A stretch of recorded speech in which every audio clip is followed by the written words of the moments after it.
It's hard to describe what Kate Armstrong is because she's everything. Teacher, writer, curator, artist, very significant figure within the Vancouver art scene. And your work is extremely diverse and wide-ranging, but I suppose you've been focused for many years now on the relationship and that sort of intersection between art and technology in the broader sense. Kate is director of the Living Labs at Emily Carr University of Art and Design and co-director of the AI Futures for Art and Design, which charts the impact of AI technologies on the fields of art and design. So I'm really interested to hear her view on what's going on right now. And her paper, which is entitled Provocations, reflects on some of the possible artistic outcomes of generative AI. So Kate, let's give Kate a round of applause. Welcome.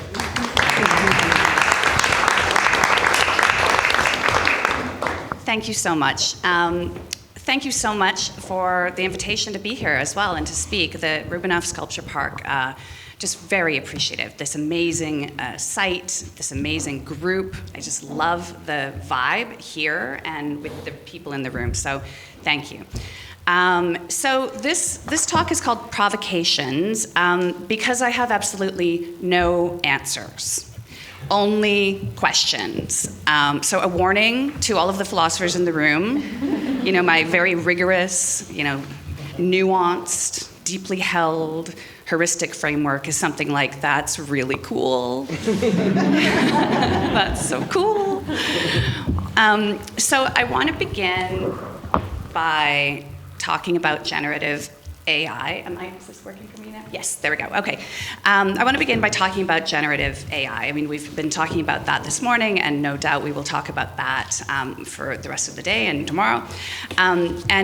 We've all seen ChatGPT, but what is generative AI really? It is a category of AI, of course, that can automatically create content such as text, images, music. It learns from a data set, and it generates outputs that mimic the original data or that transform the original data. So my point of reference here when I'm speaking about these things or this thing is I'm talking about the mega AIs like the Google Gemini, and I'm talking about ChatGPT 4.0 and like the big ones, right? So these models have been trained by scraping troves of online data, like lots and lots of data, as we've been talking about this morning. Why do they need to be trained? Because it allows the models to learn from examples, identify patterns, make predictions. This is, I want to be really slow on this one because what we want to understand is that it is opposed to old world software, right? Where programmers have to put everything in, like it has to be defined what that machine is going to do. And the difference here is that it is not defined what the machine is going to do. And so there's this uncertainty at the heart of the generative AI and the latent space and all of this that we've touched on already today. So where did they get the data? So they got the data from us, of course. They got the data from the world of all human endeavor. Everything that has been digitized and cataloged and studied and published and tweeted and shared and remixed and memed, everything that we've put on the internet. So you will have heard the many voices of artists who argue that images of their work on the internet have been illegally and unethically harvested in order to become pieces of data that are used to train AIs. So that is a decent point. I'm just going to get to that, but I'm going to leave that here for a minute. My point here is that this generation of AIs really needed the internet in order to advance to where they are now. It needed this amount of data. Even if we had had somehow an ability to, try it 50 years ago, we didn't have the data in order to get the machines to where they are now. So here we are now in 2024. We're using generative AI to create an endless number of images, videos, songs, everything you can think of, and we are flooding the internet with that. One of the most interesting things to me about this is that it is introducing this incredible new era of cross-disciplinarity and multimodality. So I'm thinking text to image, I'm thinking, text to image. You describe something and the system will produce an image of it. Image to video, you upload a photograph, drawing, or any other kind of image, and the system will produce a piece of time-based media. Image to code, you draw a picture of a website and the system codes it, builds the website. Image to voice, show it an apple, and the system can say that there's an apple there. Text to 3D, describe a shape, and the system can design it in 3D software, and you can print it, and you can make it into an object in the world.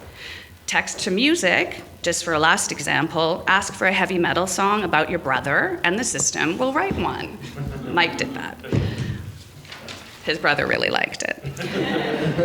So anything can be transformed into anything else. Is it an act of translation, transposition? Is it like when you move a song to a different key?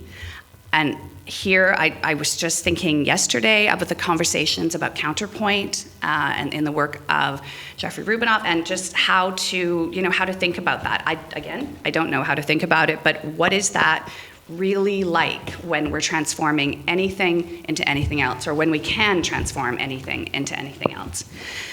So, but all of that is AI-generated content. So here's the bad news. There's research showing that feeding AI-generated content back into the AI model causes them to start to consume themselves. The data eats itself. This is called model autophagy disorder. So the quote from the study is, without enough fresh, real data in each generation of a loop, future generative models are doomed to have their quality, precision, or diversity and recall progressively decrease. So what's happening there is that the models are reinforcing their own biases or errors, and that leads to a gradual decline in output, and then the model becomes increasingly detached from reality. As it degrades, the quality of the data degrades, and then that feeds back into the system, and then there's further degradation of the model. So it's a classic feedback loop. So we need fresh, real data, right? And here, sorry, I got this in the wrong order, but you're looking at what is fresh, real data? I just wanted to point out, is it Vitruvian Man? Is it Titian's Venus of Urbino? Yes. Where did these come from? We look back, and I think we probably think about more traditional analyses of who created the art or how it was created. We talk about the mind, the hand, the narratives, the histories. That's, I guess we can probably clearly decide and say that that's fresh, real data. But I want to raise some other questions about how that now starts to unfold in the contemporary moment. So remember that we needed the internet in order to arrive at the technological state that we're in today. The internet, so here's my question. Was the internet our big collective cultural swing at creating a trove of human data large enough to get us here? Is that it? Are we looking at, for example, a situation where only the pre-2023 internet is fresh enough data, and then post-2023 or post-2024, all the data that we're getting from the internet has this AI content, or could have this AI content mixed into it. And then would that mean that the internet, that we're sort of inevitably working with an internet that is leaning toward this model collapse and that will eat itself? Just the question, history, where are we on this one? And as a thought experiment, and actually this is a question that some researchers are actually asking, is how to keep the data fresh. So what are we going to do in terms of that in history? So hold that thought for a minute. So on the other hand, we have the idea that AIs are improving over time. So I wanted to ask the question, what is the relationship between time and perfection when it comes to how an AI improves or grows and adapts? Conceptually, could training ever be complete? If it were possible to complete the training, how would we know? Would we look at it as complete when the AI stops getting it wrong, like a picture has the right amount of fingers? Or, for that matter, what is the difference between never getting it wrong and always getting it right? So we're still talking here on the about representation, but I don't think there's, this is just something I'm wondering.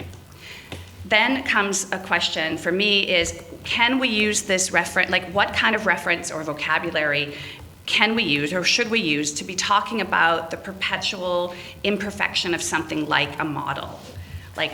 And then I wanted to bring up wabi-sabi, which nurtures all that is authentic by acknowledging 3 simple realities. Nothing lasts, nothing is finished, and nothing is perfect. So it's this idea, of course, of transience and imperfection being what creates beauty in an object. So this has to do with the model, but it also has to do with some of the questions we were talking about this morning, I think, aesthetically. What if we want the internet to get it wrong? What if we're not seeking perfect realism? What if we like it that way? What if this AI weirdness, this aesthetic, or whatever's being created in that way, from this imperfect model, what if we like it that way? And for art, could we draw on that? Could we learn from that? Could we use model autophagy disorder as a creative modality?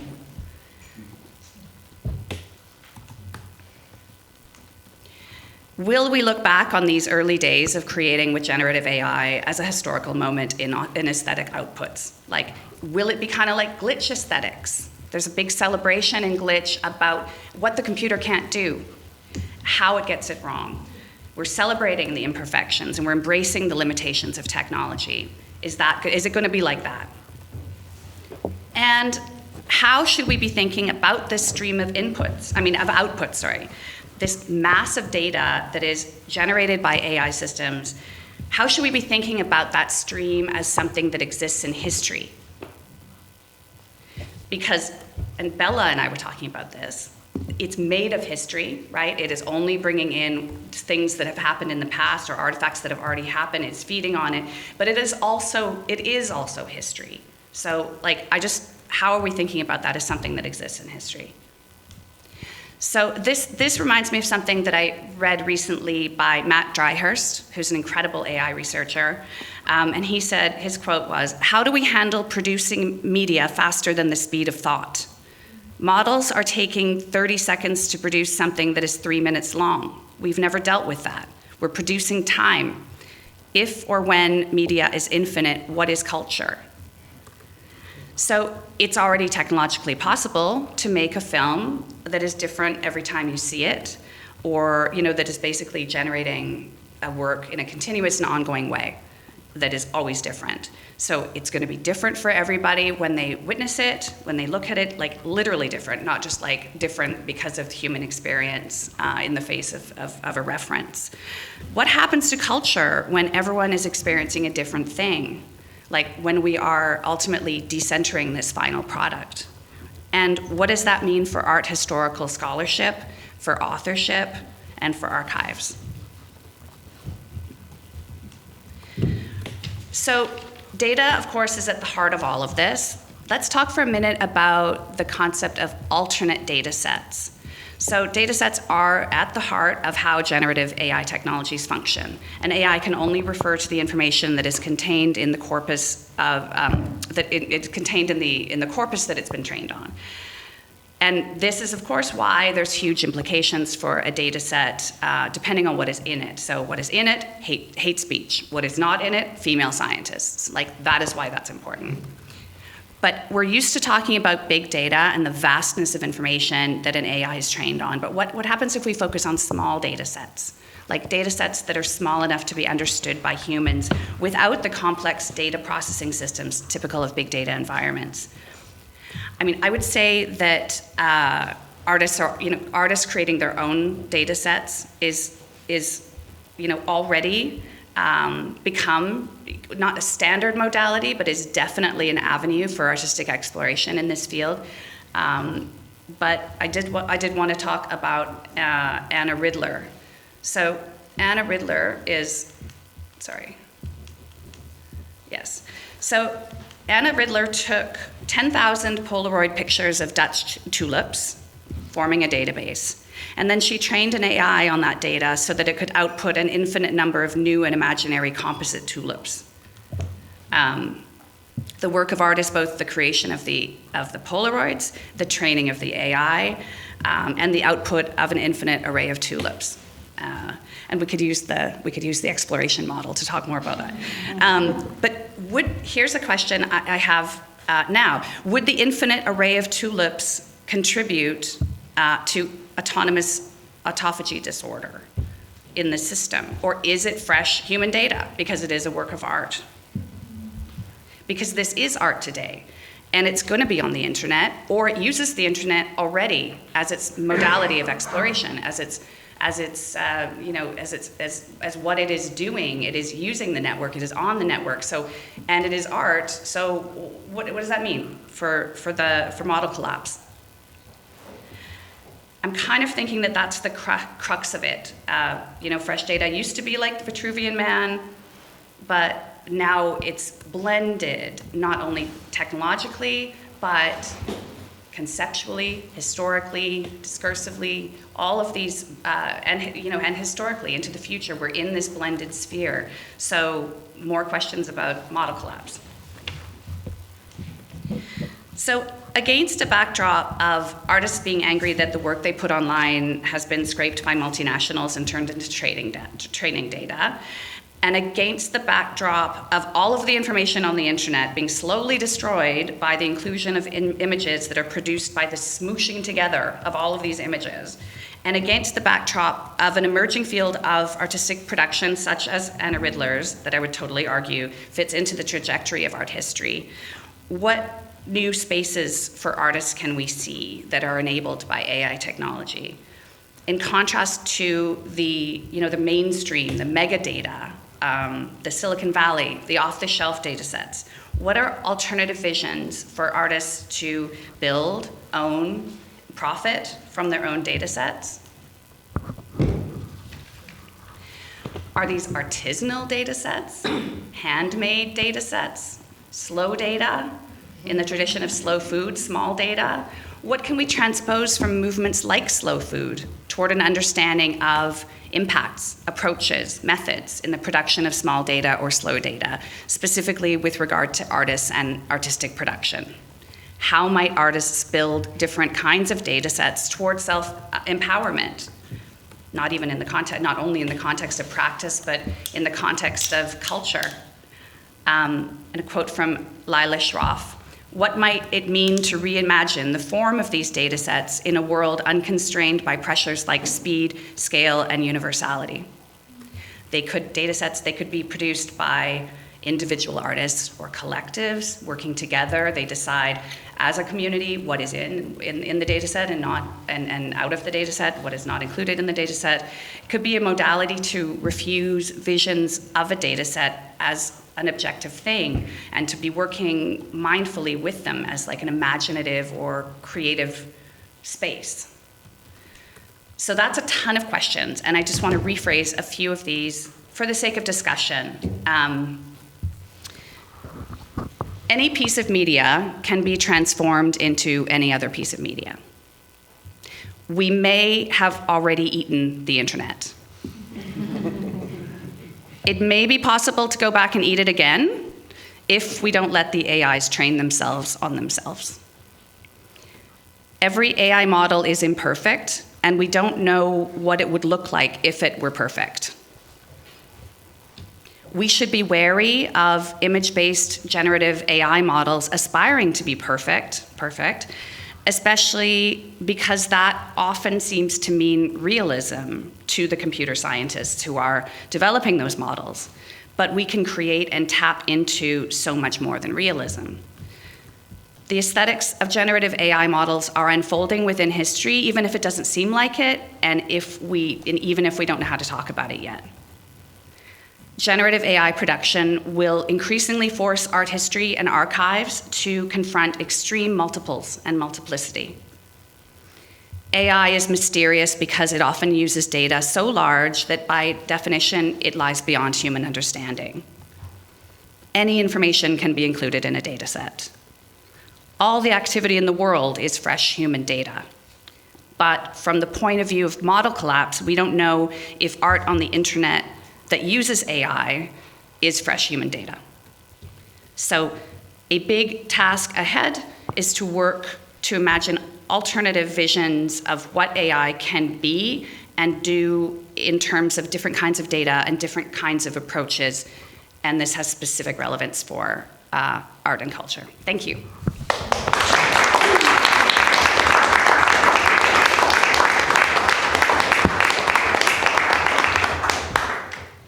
Thank you, Kate. So much to chew on there. I'm sure there are plenty of questions already. Dom, yes, please go ahead. And can you use your microphone? Otherwise, Karoom will get very angry. I want to keep the room happy. Thank you, Kate, for that wonderful philosophy talk. It really was. I didn't know about MAD, model autophagy disorder. Yeah. And I'm really interested in this. I mean, we ought to be susceptible to it as well, right? Because we are born into the world, pretty much, we have some predispositions to learn stuff, but we don't have very much in our head, and we learn it by gathering data. There's a big data set, right? And so I'm thinking about, like, why don't we break down a little bit, but it's not a massive failure. I mean, we're not perfect, but we're not massively failing. We're not subject to really atrocious levels of MAD, I don't think. Okay, so what's different? So one thing is, I was thinking about the genome, genes, right? So there are genes whose job it is to code for proteins that maintain the cleanliness of the rest of the genome, so they're editing and making sure everything is okay, hunky-dory there. That's information management. So this is making me realize that we need to think about what the algorithms are. There's not just a learning algorithm, but there's got to be algorithms that are controlling the learning and making sure that it's not susceptible to MAD, protecting it from MAD. So that's just a challenge for computer scientists. And then the other thing is we're not massively susceptible to MAD, I think, because our data set includes the world, right? It's not just the internet, it's the world, right? It's everything. And that's something we bump into, and it corrects us when we sometimes have false beliefs, right? And so, but that's a challenge for computer scientists as well, getting into robots, right? They're bumping into the world as well, and there's a source of correction. So I'm a little bit less pessimistic than I think you are about the flaws of these large data sets. If we build these algorithms to keep the data clean, and if we introduce the largest data set of all, which is everything, then we're probably in a better position. Any thoughts?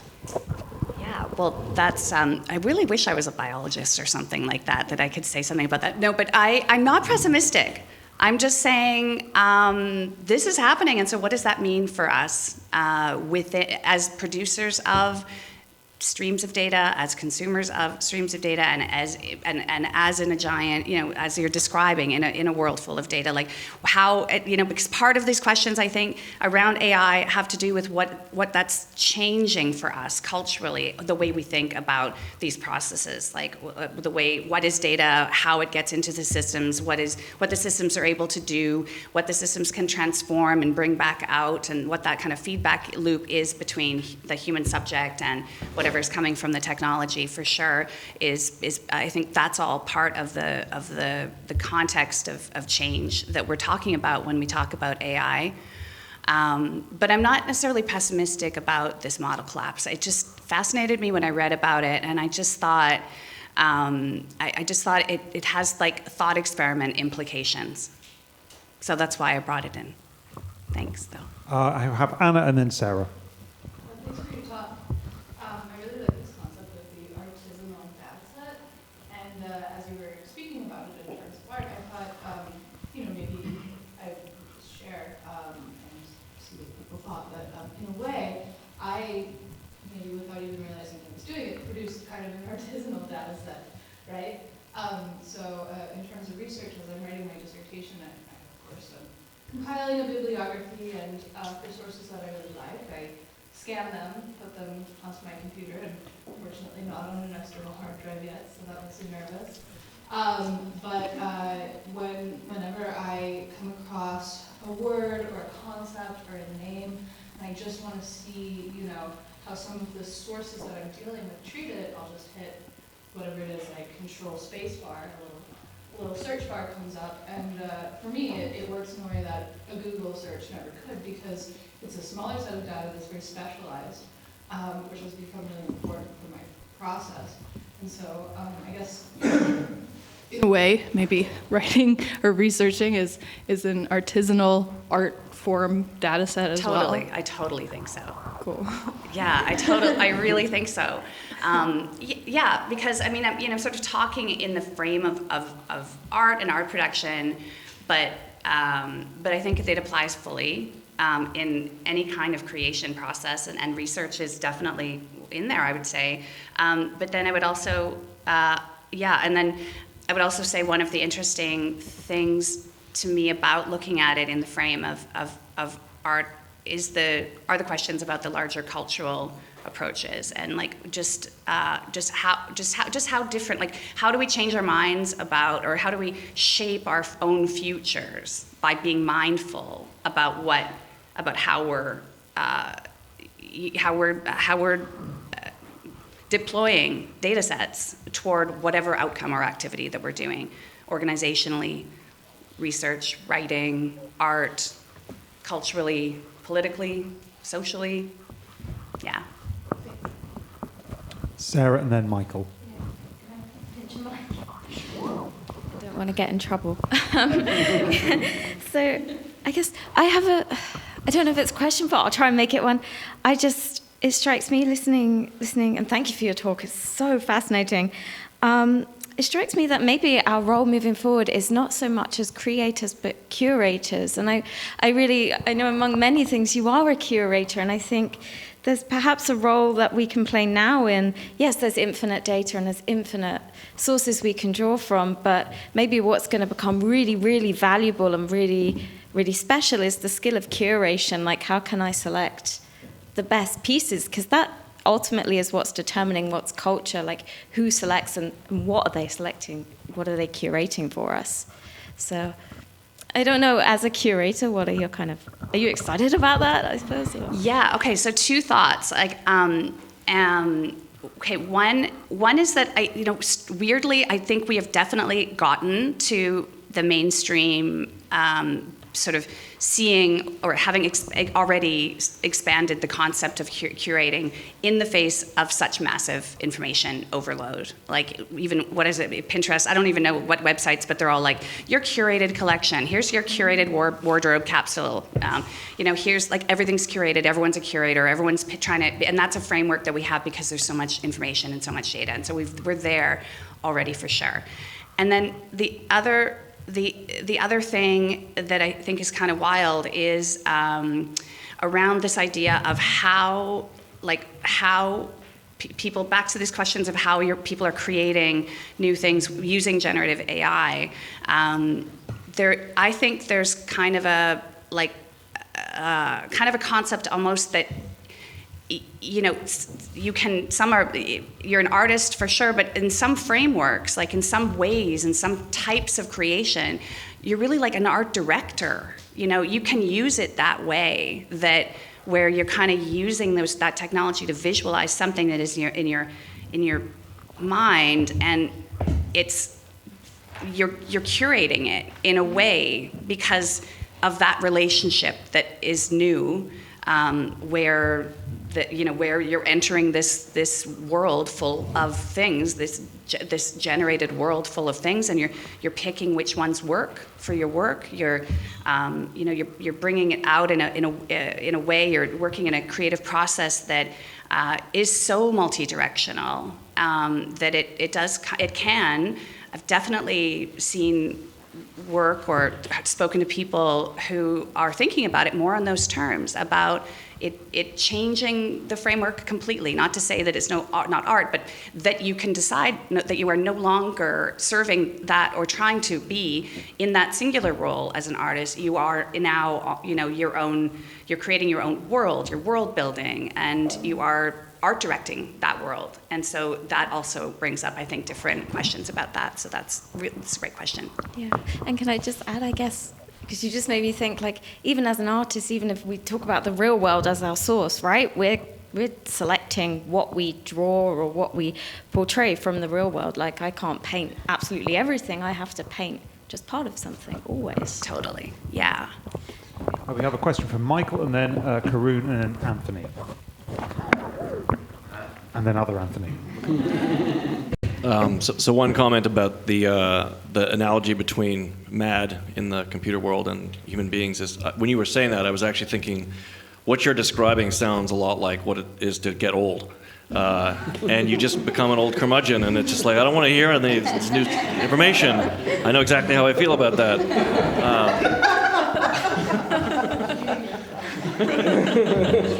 Yeah, I don't want this new, fresh information. But the other thought I had was, the sort of counterpoint to the fact that we've consumed all the information is that, if you look at the amount of information that is being produced on a daily basis, human beings have been around for, I think, like, we've had language for 40,000 years or something in that order of magnitude, and 90% of the world's information has been created in the last 18 months. And that's continuing. So 18 months from now, what we have now will just be like a percentage of what we'll have in the future. So, and also the data we're getting is very different. I mean, we all have watches and things that track our heart rates, and we have traffic data, and we have satellite data, and we have weather and location information, and all of that stuff, which is just going to be a completely new data set that will reveal things about humanity that we didn't know before. So maybe it's not so bad. That's it. Yeah, maybe it's not so bad. 90% of the world's information. Yeah. The last 18 months. Sorry. No, I know. It's completely amazing. And just back to the question of what new qualities that data has and how to think about it, really. But 100%, there's no shortage of data. So, I'm Karun. I guess I have a question about just a thought experiment.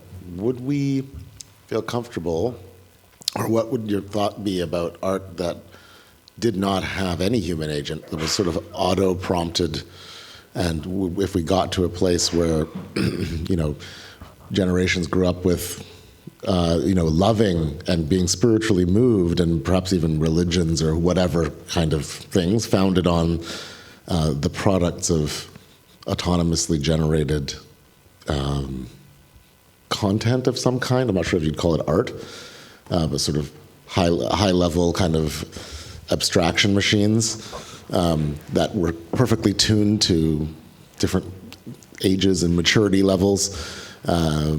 Would we place that same value that we place on that kind of object or the result of that artistic practice that we do today, that we attribute to the consciousness or the theory of mind that we have for an artist? Because I think one of the things that we really value about the object is that that object was, in a sense, the product of a conscious person that we attribute some kind of level of genius to, or they've reached somewhere. And since we're a similar kind of creature, we can relate to that, and we think it's significant because if it's interesting to them and they've reached that place, we're kind of getting a way pointed for us.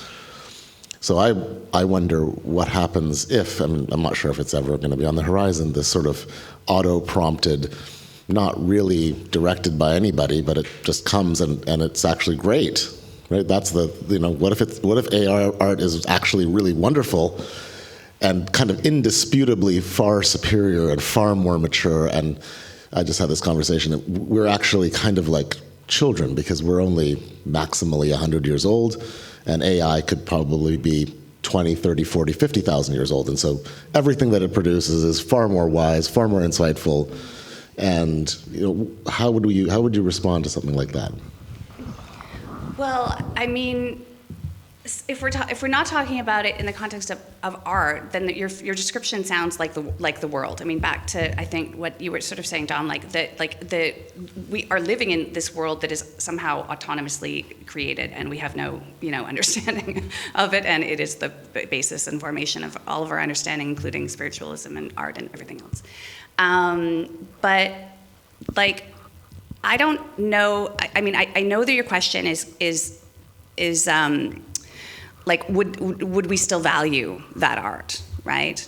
And I don't know. I mean, I think we can talk about that question in a way, but maybe the bigger question, because since that theory, that idea, since that idea is kind of postulated on, on, let's say, a 50,000-year-old AI giving us all of our experience, I think that one of the questions becomes interesting about like what images are doing in that modality. Like, is it possible that the question is not, is it art or not, but the question is kind of like, what role do images have when there's so many of them, when there's so much of it? If images can be made this easily, and to Matt Dryhurst's point about the speed and sort of the infinity of image production, what if it changes how and where and why we see images? Maybe it becomes a just completely different and expanded form of circulation that it is so far outside or encompasses so much in addition to like a visual work of art that the whole conversation changes. So are you sort of, I mean, again, we're going to be seeing a film about this, but are you suggesting that perhaps you could live in a continuously generated piece of art? Yeah, you could totally do that. I mean, you could completely do that. I mean, you think about the possibilities around like architecture. We could see images on every single surface, and images could circulate completely differently than they do now with the concept of that kind of multitude. And then this is also, I think, what's interesting about this, the kind of multimodality. Like, we're used to communicating in a fundamental way through, I guess, text, really. Like, it starts, it's kind of the written word, the spoken word, like that's, but, like, could you do a text to image on a legal document and write it in documents? Like, could you judge, like, a blueprint of a building by the images that it produces, or like a legal document by the images that it produces through its own language, prompting into an image generator?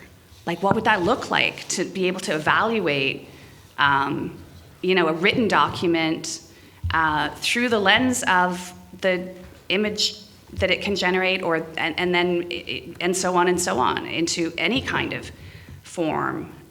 You could have a contract that is music. You could judge it that way.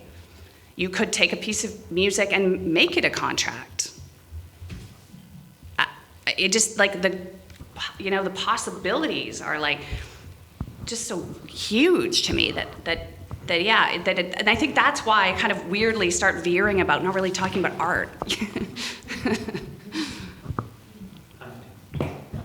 Hi, thank you for your talk. You raised many interesting questions. One of the questions I'd like to focus on, though, is the how to keep the data fresh question you raised. So one question I had about that is, how do we determine freshness? How do we determine what counts as fresh data? And I was thinking, like, with respect to the Jason Allen piece we were focusing on earlier, I mean, to my eye, that seems like a very fresh piece of data. And perhaps this went into the judge's decision in the competition as well. Like, maybe the other pieces submitted by humans were actually more derivative, not as fresh. So I'm just wondering, how do we determine freshness? And might there be the possibility that AI-generated art can actually be more fresh than our own works? Yeah, totally. I think that I don't know the answer to that. I mean, when I think, it's funny, like it's kind of a stupid word, like fresh human data or whatever. And I mean, I'm taking it directly out of the computer science research paper. That's what they're saying. Okay, fresh real data is what we need in order to not collapse the model. So I don't kind of mean it like in the sense that I've thought about it really, or that fresh is the right word for it. But I have the same question, like especially when the art is using the network. It's just interesting. It's just I get the deeply blended experiences between these things, and I'm not arguing that one should be here and one should be there. I'm just asking what happens when they're smooshed together like they are now.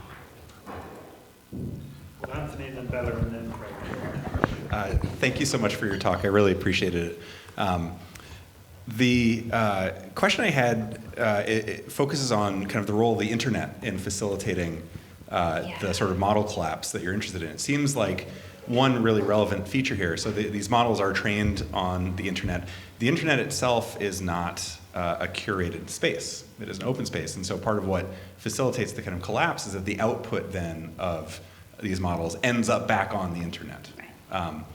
And so I kind of wonder, does this basically mean that the problem could be managed by abandoning the internet for more curated spaces? So there's perhaps might be a move to, like you're saying, not just as it were smaller custom data sets, but maybe like a federation of smaller, more managed and curated networks, which in some way aim to prevent the output of these algorithms from entering in. But does that also then mean that AI has like killed the internet?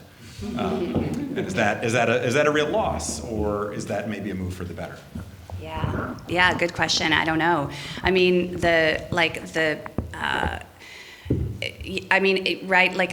internet, I guess you would say, is like the first giant data set that really was giant and really did connect everything, because before that you would have everything would be separated, so that wouldn't be a problem.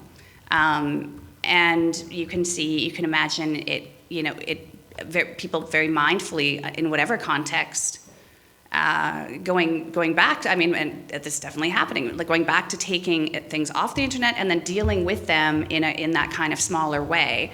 That should, having your own, training your own model on your own images would be like a small, and maybe a small version of that. But the possibilities of taking stuff off the internet, treating them like separate data sets, and then doing whatever it is you would do with those with AI, because you don't need the internet in order to have the AI. I mean, maybe we do now because because we're dealing with the mega models, but it won't be long before you can do something yourself and determine what it is that you're doing, like self-determine what it is that you're doing, and self-determine what the data is and where it came from. And that's where you, I think, get some really interesting possibilities around collective activity, whether it's through culture or art production or heritage or, yeah.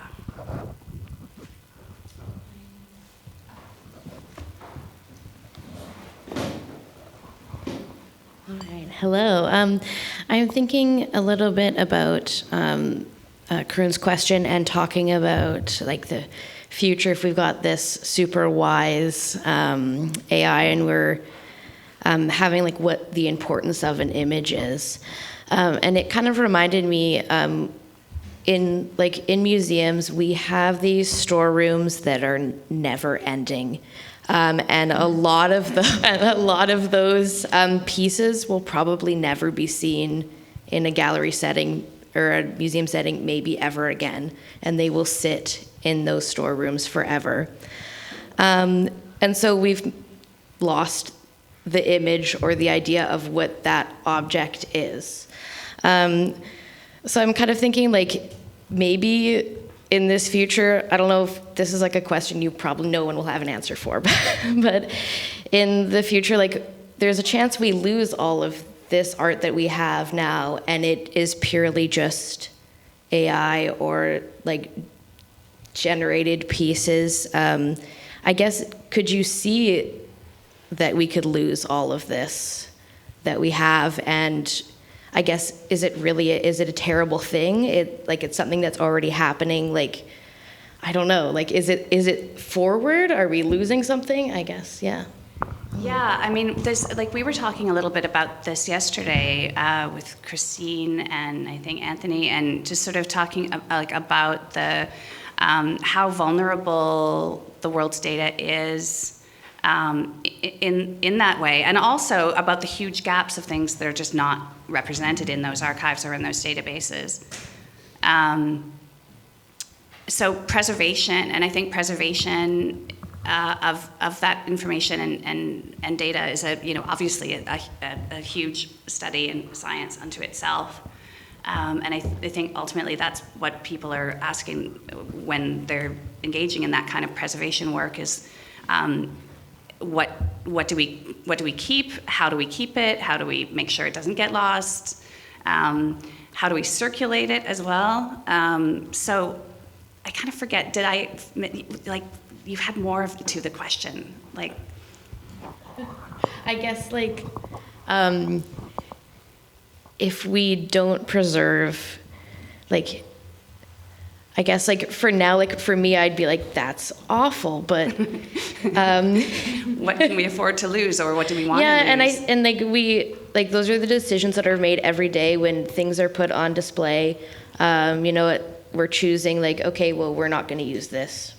And that's just what it's going to be. And I guess, I think it's can be sad, and that might be the art history and me wanting things to be conserved forever. But I guess, is it really a terrible thing? I don't I loved your question. I just had a totally weird thought. So basically, if imagine, because essentially, if you're talking about art in specifically in the sphere of something that you can generate, then it doesn't matter if it's lost, because you can generate it again, right? Because it becomes encoded. I mean, part of the thing about generative art is, which is encoded, and then it is set to run, and it creates an output that is that is beautiful, and that the artist has determined the full-on artistic aesthetic constraints of what that work will be. One of the key features of generative art like that is that if you use the same seed, it will produce the same image, and so it's not just a flow. It's not just but it could be also. It could be if we've got images let's back to the I don't know, your legal contract, and you want to hear it played, you want to hear the music of it, or see the picture, the pictures that it makes, or something.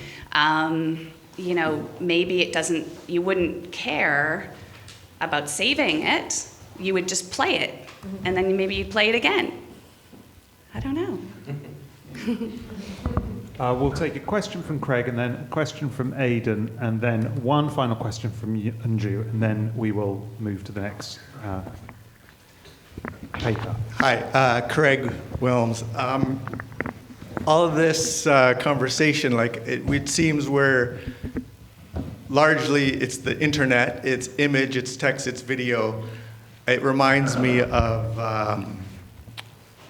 kind of earlier days of the internet and seeing an ad on TV saying, this morning, Jane went to the Amazon rainforest and walked through the forest, and then saw some painting masterworks at the Louvre, and then caught London Symphony at night, and then dropped the kids off at school, or something like that. And it just, I remember hearing this, and then sitting in a critique, and saying, well, she didn't do any of that. She didn't get the experience of any of that.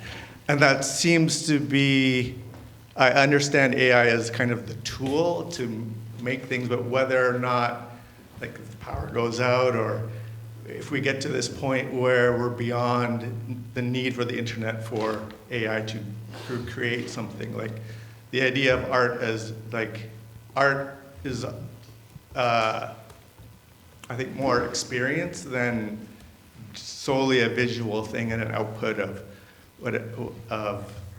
images or video or what have you. Like, I guess if we look more toward the kind of the exploration model we talked about earlier, I just wonder, like, and I don't know how that experience comes through, how that art can be generated when you need that experience. Like we had mentioned things like experiencing the actual world, creating these things out of whatever material.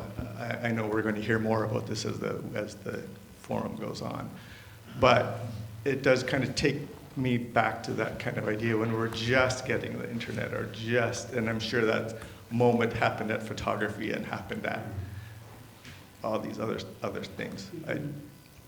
I don't know if there's a question, but yeah, no, that's super interesting. And I mean, yeah, because because part of this conversation for sure is about what AI, what art is in the age of AI and what AI does to art, and then we have all of the questions about aesthetics and appreciation and reception and presentation and all those things, but then part of the conversation, I think, is what you're saying too, is where I don't know, or I guess what I'm thinking too is that there's probably you can feel this huge sphere of other stuff that isn't necessary, or like that I don't have an opinion about whether it's art or not, or that we haven't even gotten to ask, or maybe we would never ask, and maybe it's just something completely different than art that is this wash of images in our culture or something like that. Like, we're surrounded by so many images in culture right now that we're super clear aren't art. Maybe it's kind of like that, and then that actually ends up kind of reprioritizing the experience of things that aren't simulated, or that aren't, or that or things that are not generated. Yeah, but I totally get your point about the fact that you can go through, is that the promise of doing all those things and those things being real, like, is clearly it's clearly not. And so it just changes, it brings up all those original questions, and it changes them by kind of supercharging them on speed and impact, I think. Aidan. 2 points to make. Thank you for that. That was very interesting. The first is basically the nature of data collection. Everything that's been said so far is assuming we know what we're collecting. I think with the power of AI is that it's going to be analyzing data that we currently aren't in our senses. So, for example, I know there's been a lot of research on the fact that plants have a sound, extremely high frequencies that we currently can't hear, but they're actually toning it down so we can hear them. So I think that's going to bring an enormous amount of types of data to the offering, and things like cymatics, which is obviously a visual representation of sound. Our bodies make sounds, our brains are making sounds, the way that we connect to each other, literally on an energy level. So I think the future of all of this, the freshness as you talk about, is actually different types of data as well. And the second thing in reference to that is then how we perceive that. So, for example, if you have they did an experiment in Israel about tomato plants, and they found that it actually screamed when it was thirsty, and the sound of the tomato plant was absolutely clear, that when it was a nourished, happy plant, it had a very different sound to a screaming plant. So therefore, when we go and see tomato plants as an image, if we had other data fused with that, our perception of that image will change. So I think one of the big things about AI is the fusion of different datas. So we actually have a much more three-dimensional perception of what we're looking at. So we're doing this as a very binary, we have a picture that we look at. But what about if you could have a picture that you hear, et cetera, et cetera. So I think the future of all this is going to be remarkable in the freshness, not necessarily of the way that we capture it, but also how we perceive it. I love that. That's so well said too. And I mean, one of the things that I've been obsessed by recently is is, I think, this very real and highly imminent future where we're going to be able to understand the animals. And they are not going to be happy with us. Like, we will be able to hear to understand and decode their languages. And it will only be because of these technologies that we would ever be able to do that. And the plants are another fantastic example of that. But yeah, just the broadness of the pattern recognition and what that then does to us as humans is a huge and huge question, and amazing field of inquiry. Okay, final question, and then we will move on to the next paper. Anju. Yeah, my name is Anju. I guess, thank you so much for asking all those questions. Like, now my brain is buzzing, and I don't even know if I'm going into the right directions or, right thoughts or ideas too. But I guess anybody, in this room, if you have more information about what is the analysis mechanism that a generative AI actually has. I guess we were talking about the patterns, how we recognize the patterns and then creating something. But then to me, if it is based on the metadata and then recognizing patterns, it seems to me like it's finding some kind of an average or median level of information. No matter what we put so much data or low data it will always try to find the kind of this median information that are we not setting up for average, so is that really then right mechanism for creative process?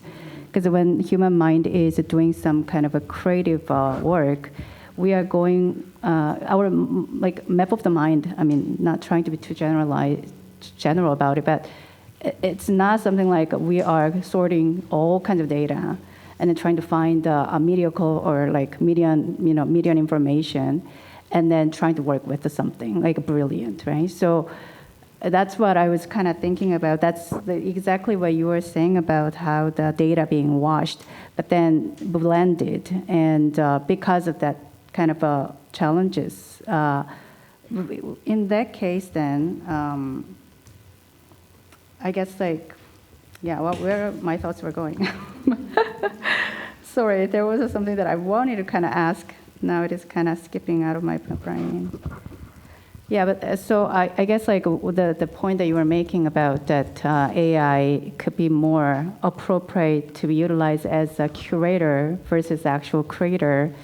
In that notion, I guess I agree with you because of that the pattern recognition based on the data and again, analysis pattern, what that looks like. Yeah. Well, how does that actually working for the creative process? Right. Yeah. Yeah. Well, it makes me think of. I'm not an expert in how these things work, but in general, that kind of predictive. In general, I think you can say that when we're talking about prediction and pattern recognition, it's taking two things and it's smooshing them together and making, ultimately on the largest possible scale, by smooshing them together, making indexing them against each other, and kind of, and that's the way that these patterns are emerging if we're talking about images. And it makes me think of Hito Sterol, has some really interesting writing. She calls AI-generated images statistical representation, I think is the term, something like that, where she is wanting to be deeply concerned with, when thinking about these outcomes or these creations, she wants to be deeply clear that it is statistically it's coming from a statistical balance of some type, and that is the lens that she uses to think about the differences in what's happening for an image that is not created by AI and one that is. But yeah, in general, it's the average of all the stuff in the data set. And Anna Ridler's infinite array of tulips, they are, you can think of them as composites in a way, but then you can also see an infinity of composites, and it starts to change a bit, I think, about what that actually is, even if technologically that's what it is. But that's, I think, an excellent question. That's why I was is it really fresh raw data? We'll do anything. Yeah. Is it continuously like reaching to some kind of a little bit better looking mediocre level? Like that's what I feel like. So is that what we are trying to achieve through creative process? Mm-hmm. That's why I'm like fundamentally now, because of all those questions you ask, make me think, is it really gonna help us? You know, like, yeah. So thank you so much. Well, thanks. Just one more thing about that. That's also the difference, or that's also the risk, or that's also the major confusion I think that people have when they're talking about a system seeming human, like the Chat GPT or whatever. That is only bringing forward what it can only predict. On the statistical probability of what that next word is, or how that actual structure is being articulated, and so you think that it knows it, but it's just predictive, and that's a really big difference. Yeah. Okay, well, let's give Kate a round of applause.